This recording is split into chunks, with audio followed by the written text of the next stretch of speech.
ইরানি গণমাধ্যমে নেতানিয়াহু নিহতের দাবি, সামাজিক যোগাযোগ মাধ্যমে তুমুল বিতর্ক।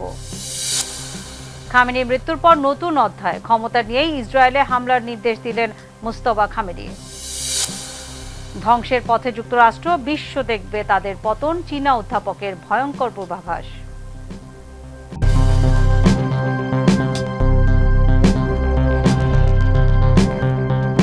দর্শক, আমন্ত্রণ মাইটিভিআই নিউজে। এতক্ষণ দেখছিলেন শিরোনাম, সাথে আছে আমি নাদিয়া ইসলাম। নায়াসিনামাইড ও স্যালিসাইলিক সমৃদ্ধ লিলি ফেস ওয়াশ যা ফেসের ডেড স্কিন সেল দূর করে দেয় দ্বিগুণ ফাস্টার ব্রাইটেনিং। ইরানি ক্ষেপণাস্ত্র হামলায় ইসরায়েলের প্রধানমন্ত্রী নিহত, এমন একটি খবর ছড়িয়ে পড়েছে সামাজিক মাধ্যমে।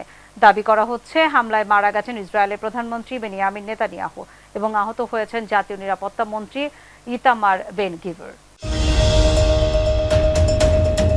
ইরানি ক্ষেপণাস্ত্র হামলায় ইসরায়েলের প্রধানমন্ত্রী নিহত হয়েছেন, এমন একটি দাবি ঘিরে আন্তর্জাতিক অঙ্গনে নতুন করে আলোচনা শুরু হয়েছে। ইরানের আধা সরকারি সংবাদ মাধ্যম তাসনিম নিউজ এ সংক্রান্ত একটি প্রতিবেদন প্রকাশ করেছে, তবে এখন পর্যন্ত এই দাবির পক্ষে কোনো নির্ভরযোগ্য প্রমাণ পাওয়া যায়নি।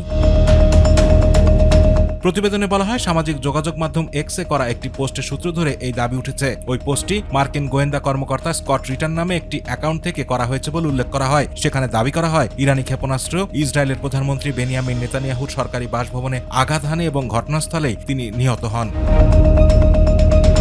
একই সময় সেখানে উপস্থিত ছিলেন ইসরায়েলের জাতীয় নিরাপত্তা মন্ত্রী ইতামার বেন গিভর।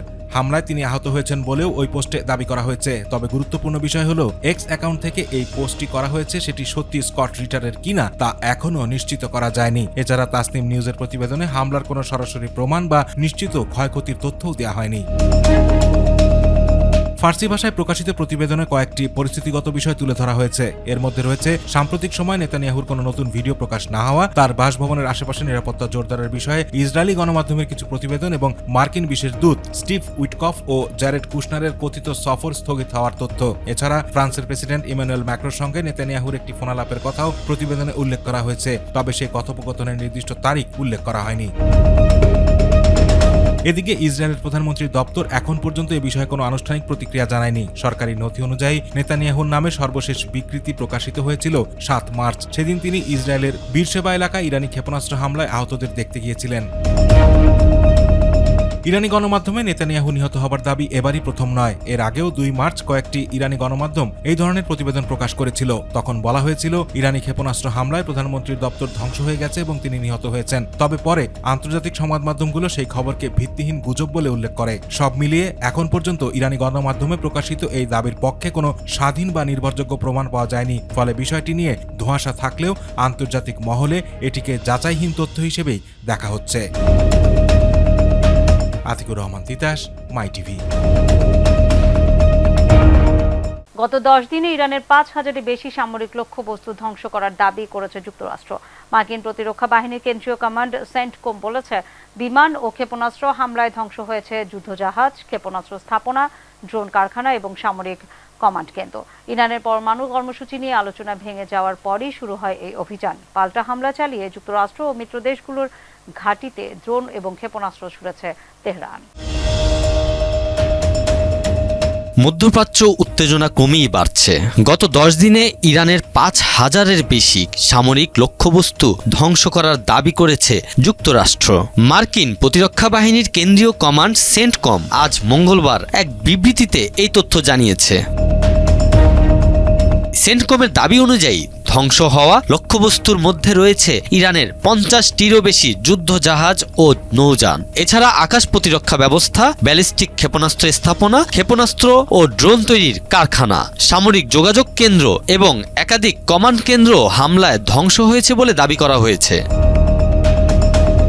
ইরানের পরমাণু কর্মসূচি নিয়ে দীর্ঘদিন ধরে উত্তেজনা চলছিল যুক্তরাষ্ট্র ও ইরানের মধ্যে। গত 6 ফেব্রুয়ারি থেকে শুরু হয় দুই দেশের মধ্যে সংলাপ। টানা 21 দিন আলোচনার পর 27 ফেব্রুয়ারি কোনো সমঝোতা ছাড়াই শেষ হয় সেই আলোচনা। এর ঠিক পরের দিন 28 ফেব্রুয়ারি যুক্তরাষ্ট্র ইরানের সামরিক অভিযান শুরু করে।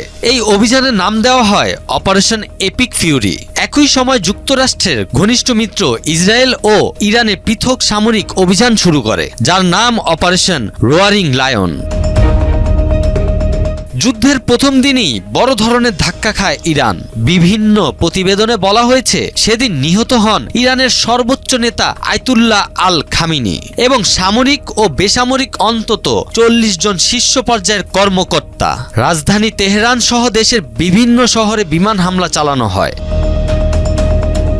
এই হামলায় ইরানের জ্বালানি অবকাঠামো বড় ধরনের ক্ষতির মুখে পড়েছে। দেশটির বেশ কয়েকটি তেলের ডিপো ও জ্বালানি স্থাপনা ক্ষতিগ্রস্ত হয়েছে বলে বিভিন্ন সূত্রে জানিয়েছে। তবে হামলার জবাবও দিচ্ছে তেহরান। ইরান দফায় দফায় ক্ষেপণাস্ত্র ও হামলা চালাচ্ছে ইসরায়েল এবং মধ্যপ্রাচ্যে উপসাগরীয় অঞ্চলে থাকা মার্কিন সামরিক ঘাঁটিগুলোতে। এসব ঘাঁটি রয়েছে সৌদি আরব, কাতার, কুয়েত, বাহরাইন, সংযুক্ত আরব আমিরাত এবং ওমান সহ কয়েকটি দেশ। ইরানের দাবি এই হামলা তাদের আত্মরক্ষার অংশ। যুক্তরাষ্ট্র ও মিত্রদের হামলা এবং পাল্টা ইরানের আক্রমণে অঞ্চল জুড়ে বড় ধরনের অস্থিতিশীলতার আশঙ্কা তৈরি হয়েছে। বিশ্লেষকদের মতে এই সংঘাত আরও বিস্তৃত আকার নিতে পারে। মধ্যপ্রাচ্যে উত্তেজনা নতুন মাত্রায়। ইরানের নতুন সর্বোচ্চ নেতা মুস্তফা খামেনি এর নির্দেশে ইসরায়েলকে লক্ষ্য করে প্রথম ক্ষেপণাস্ত্র হামলা চালিয়েছে তেহরান। বিশ্লেষকরা বলছেন এতে অঞ্চল জুড়ে সংঘাত আরও ছড়িয়ে পড়ার আশঙ্কা তৈরি হয়েছে। বিস্তারিত দেখুন প্রতিবেদনে। ইরানের নতুন সর্বোচ্চ নেতা মোস্তফা খামেনি দায়িত্ব নেওয়ার পর প্রথমবারের মতো ইসরায়েলকে লক্ষ্য করে ক্ষেপণাস্ত্র হামলার নির্দেশ দিয়েছেন। 9 মার্চ ভোরে চালানো এই হামলাকে নতুন নেতৃত্বের প্রথম বড় সামরিক পদক্ষেপ হিসেবে দেখছেন বিশ্লেষকরা। ইরানের রাষ্ট্রায়ত্ত টেলিভিশন ইসলামী প্রজাতন্ত্র ইরান সম্প্রচারের বরাত দিয়ে বার্তা সংস্থা এজেন্স ফ্রান্স প্রেস জানিয়েছে, নতুন সর্বোচ্চ নেতা আয়াতুল্লাহ সাইদ মোস্তফা খামেনির নির্দেশে ভোরের দিকে ইসরায়েলকে লক্ষ্য করে একগুচ্ছ ক্ষেপণাস্ত্র নিক্ষেপ করে ইরানি প্রতিরক্ষা বাহিনী। রাষ্ট্রীয় টেলিভিশনের প্রতিবেদনে বলা হয়েছে এটি নতুন সর্বোচ্চ নেতার নির্দেশে পরিচালিত প্রথম সামরিক হামলা। প্রতিবেদনের সঙ্গে একটি ক্ষেপণাস্ত্রের ছবিও প্রচার করা হয়েছে, যেখানে লেখা হয়েছে আপনার নির্দেশের অপেক্ষায় সাইদ মোস্তফা।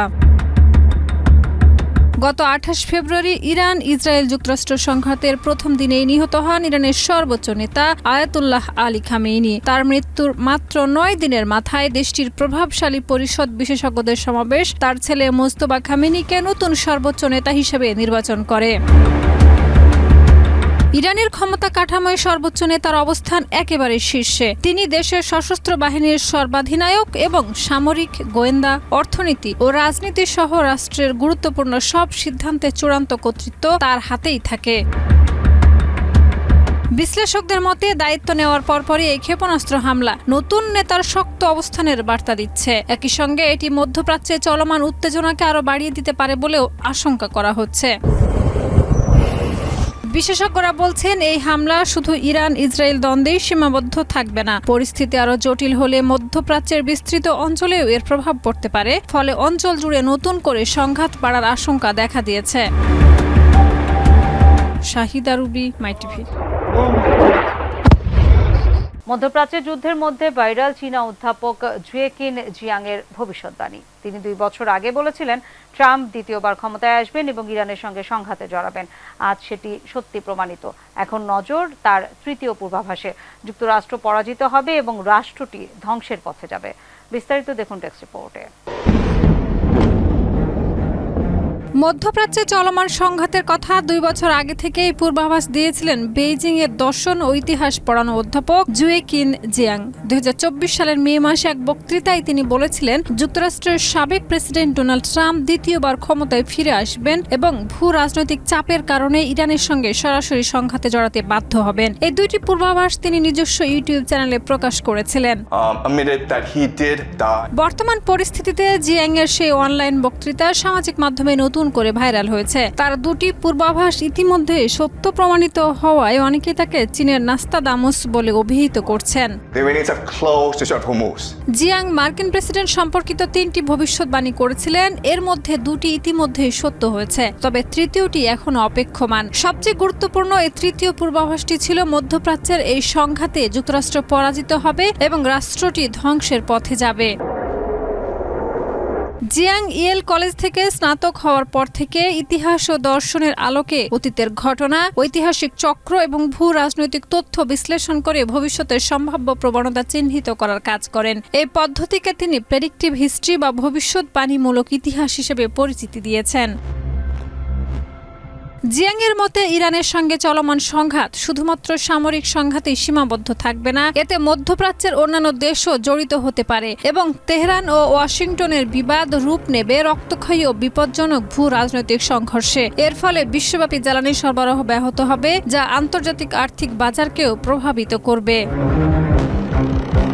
সম্প্রতি ব্রেকিং পয়েন্টস নামে সংবাদ সিরিজে জিয়াং মন্তব্য করেছেন, যুদ্ধের অগ্রগতি দেখলে মনে হচ্ছে ইরান যুক্তরাষ্ট্রের তুলনায় অনেক বেশি সুবিধাজনক অবস্থানে আছে। ইরানিরা এই সংঘাতের জন্য গত 20 বছর ধরে প্রস্তুতি নিচ্ছে। এখন দেখার বিষয় জিয়াং এর পূর্বাভাস অনুযায়ী এই সংঘাতে যুক্তরাষ্ট্র পরাজিত হবে কিনা এবং তার পরিণতি রাষ্ট্রের ধ্বংসের দিকে নিয়ে যাবে কিনা। শাহিদা রুবি, মাই টিভি। দর্শক, এই ছিল আজকের মাই টিভি আই নিউজ। ধন্যবাদ এতক্ষণ সাথে থাকার জন্য।